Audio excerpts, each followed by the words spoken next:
Bienvenue dans la première capsule du parcours Apprendre dans l'action, 5 questions simples pour plus d'impact. Le parcours a pour objectif de partager quelques clés pour apprendre dans l'action et mieux communiquer les succès et les apprentissages, et tout ça pour plus d'impact collectif. Nous allons donc explorer 5 questions à se poser au cours d'un projet ou d'une démarche, et vous serez invité à explorer différents outils. Marilyn, quelle est la première question à se poser? La première question à se poser, c'est quel changement on souhaite provoquer ensemble? C'est une question super importante à se poser quand on se lance dans un projet collectif. Pourquoi?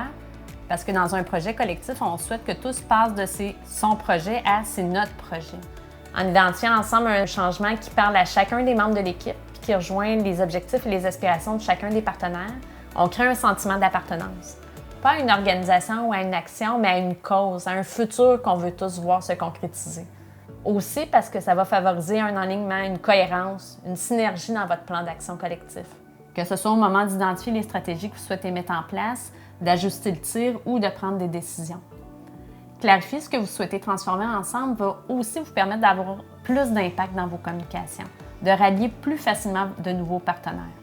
Quand on communique notre vision du futur qu'on veut créer, on suscite automatiquement de l'enthousiasme, une envie d'apprendre, de se dépasser.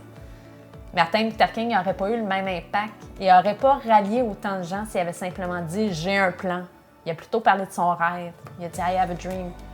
Il a parlé de ce qu'il souhaitait provoquer comme changement dans la société. Idéalement, on devrait aussi toujours se poser la question quel changement on souhaite provoquer ensemble au début du parcours, que ce soit au début d'un projet ou dans le cadre d'une démarche de réflexion stratégique.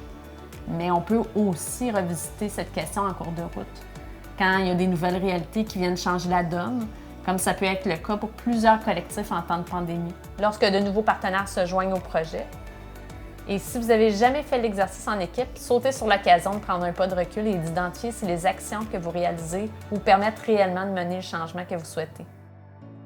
Et par quoi on commence quand on veut clarifier le changement visé?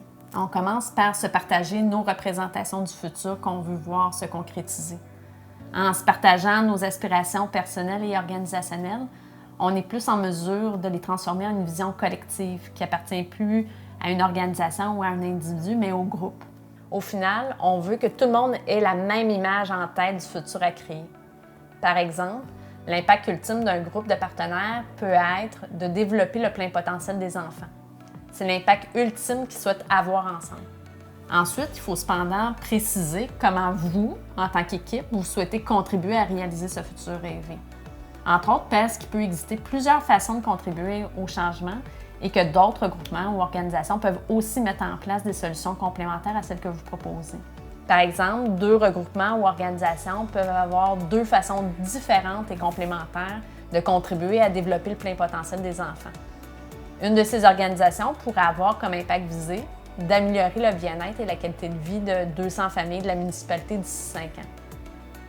Cet impact visé est plus concret, il est aussi réalisable et atteignable pour le regroupement. On retrouve dans l'impact visé 3 informations.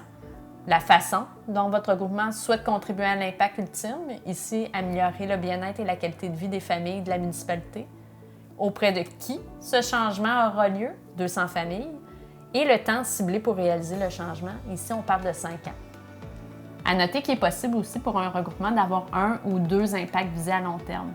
Et une fois que votre impact visé est atteint, vous pouvez en identifier d'autres. Votre impact ultime, lui, va toujours rester le même. Votre impact visé devient donc une façon de présenter et de clarifier comment votre organisation souhaite contribuer à l'impact ultime, ce rêve ambitieux et partagé. Maintenant, à vous de jouer. Téléchargez le guide d'activité du parcours. Et dans la première activité, commencez par explorer en équipe votre représentation commune du futur souhaité, votre impact ultime.